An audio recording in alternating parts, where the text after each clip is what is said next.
Man, what is happening, my YouTube family? Of course, it is your boy B New. I'm coming at you on this Tuesday. First and foremost, as always, positive vibrations and blessings out to anybody who could be listening. Now, as we all know, the Lakers had a rematch against a team who they went triple overtime with the other night, just north of the border, north of LA, and that is the Sacramento Kings.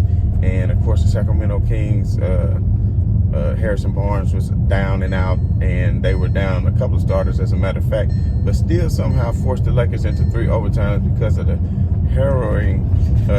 heroism of De'Aaron Fox and, of course, Buddy Hield with his late game heroics.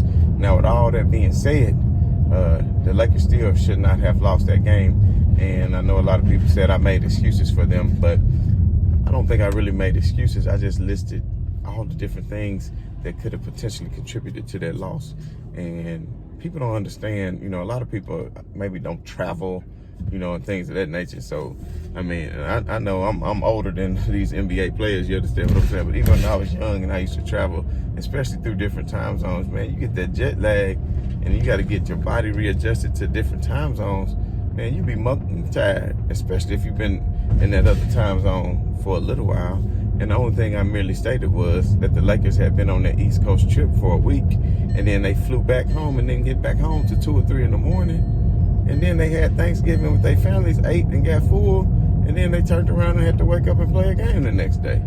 So, I mean, LeBron James, 37 years old, I'm pretty sure he was full and he was tired. But like I said, no excuses. If I say no excuses, then that is what it is. So the Lakers lost the game, but now they're looking to be like James Brown tonight and get the big payback. And I for one, definitely think they will. And then they're going to get some much needed rest and going to have Wednesday and Thursday off until they take on the Clippers on Friday. And I know people in the comments were saying that, the Clippers are going to wax the Lakers come Friday night. But did y'all see the Clippers get their ass whooped last night by the New Orleans Pelicans? Valanciunas, which I wish Memphis would have kept instead of getting Steven Adams, who is no outside threat.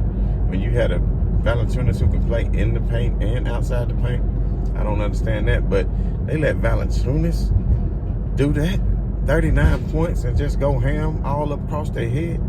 And you think that for 1 minute I'm concerned about the Clippers, who don't even have Kawhi Leonard? Come on now, be serious. I'll be willing to bet, and I am going to bet, and come Friday, I'm going to put a lot of money that the Lakers, on the straight up too, not depend on the spread, if they actually be dumb enough to give the Lakers the points, which I highly doubt it. I haven't looked at any odds, but I'm imagining that the Lakers will probably be a 2-point favorite. I don't know, 3-point favorite, perhaps. But if they actually decide to make the Clippers the favorite and get the Lakers some points, I'm going to jump all over that. But all these naysayers, man, who's oh shit, that's something that almost just hit me. But all these naysayers that were saying that, oh, it's over, it's a wrap, blow it up. Man, you're talking just a little bit into the season. You're talking 22 games into the season.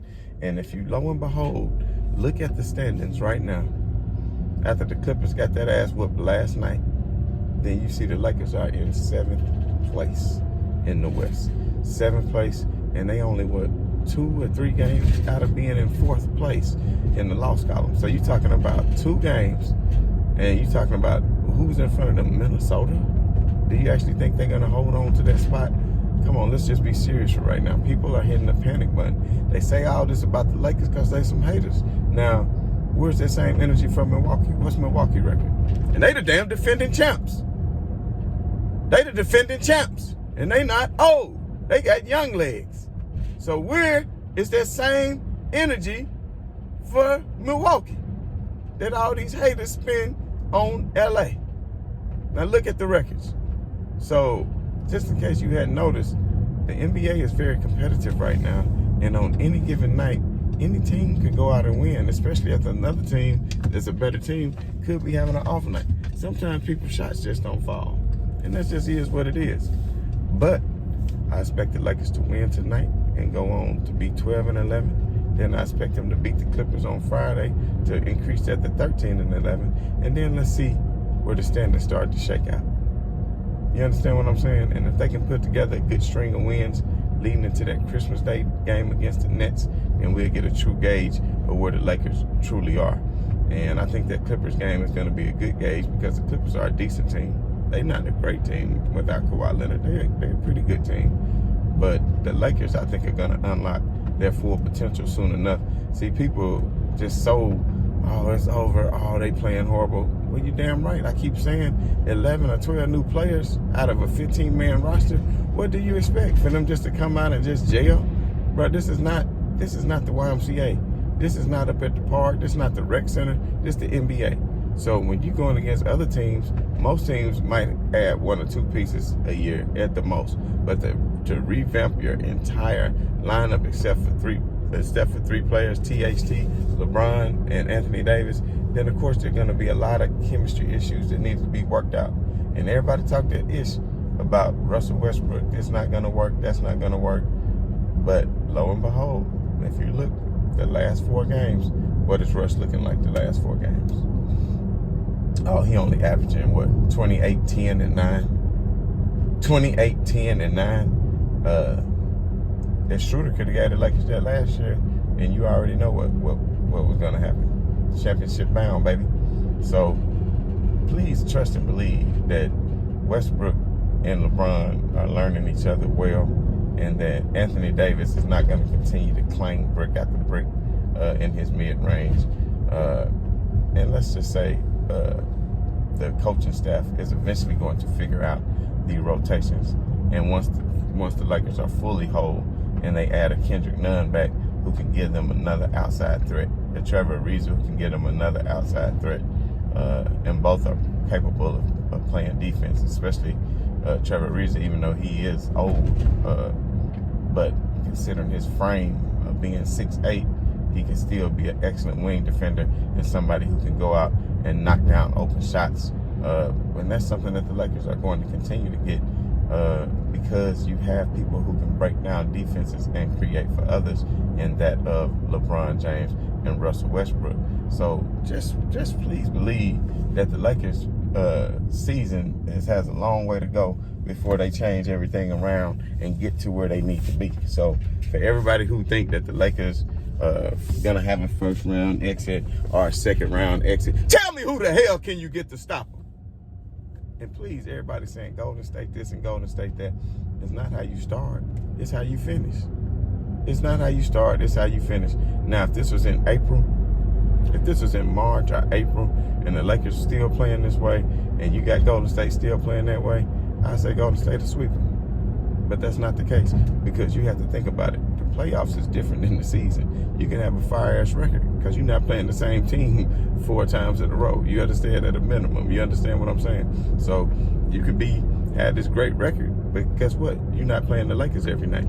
You're playing all kind of different other teams. Orlando, New York, Detroit, Chicago, Denver, San Antonio, Portland, Sacramento, whatever.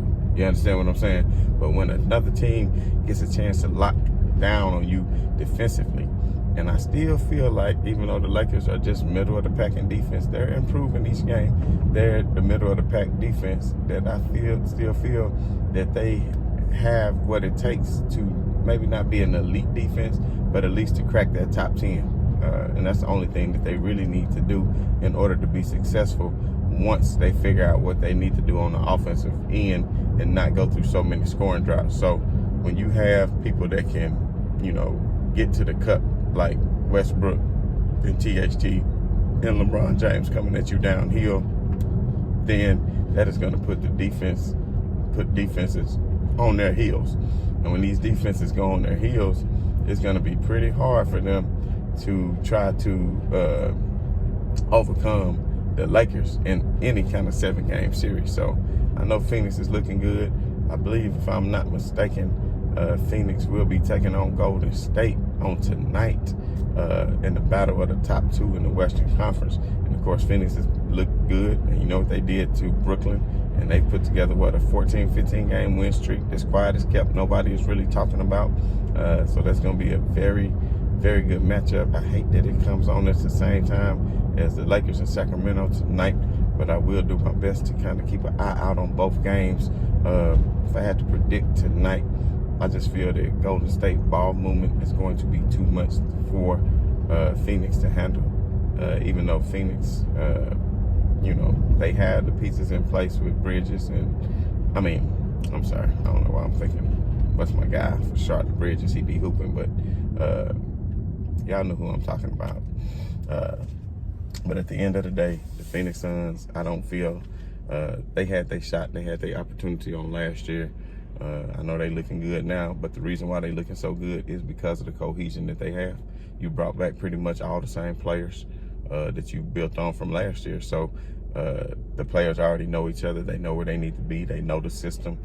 So they're going to continue to look good. Whereas you had the Lakers who don't know each other, who don't know the system, who don't know each other and still have to learn from one another. So with all that being said, man, just chill on out and relax. And like I said, take a look at those standings and see where the Lakers are. You act like they in 15th place or something right now. And if you look at how muddled the middle of that pack is, people are going to start separating themselves from the middle of the pack soon. The people are going to start separating themselves from the middle of the pack probably around January. Late January is when you're going to see the other teams. Like, okay, so even if you look in the East, look at Chicago. They up at number 2 right now. I think they can hold on that position. But if you look at the other teams who I think might come back down to earth, teams like Charlotte, look at Milwaukee. They in what? They the 7th, 8th seed right now. But nobody is hating on them, and nobody is saying, oh man, blow it up, start over. No. Oh, because they won a championship last year. Well, they won a championship last year because of a lot of injuries. But they did what they had to do, and I'm not taking anything away from them. But at the end of the day, I still feel that the Lakers are one of the top 3 or 4 teams in this league. And if I had to pick a Final Four right now,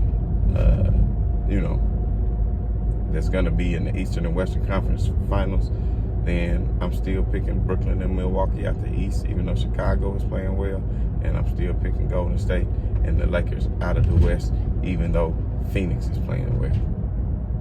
And I think what the Lakers do definitely does translate into playoff basketball.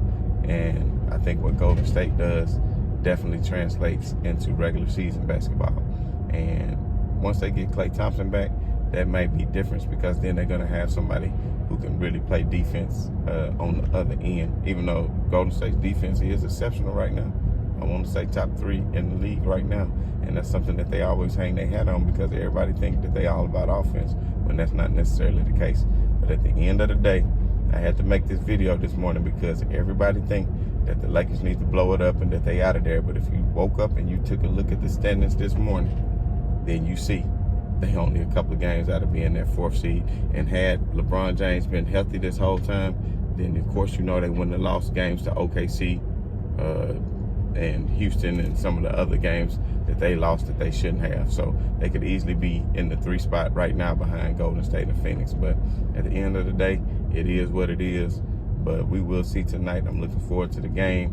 And I'm also looking forward to that Golden State Clippers game. But as always, man, this is your boy B New. I'm saying right on to the real, man, and much love to these haters. I'm out.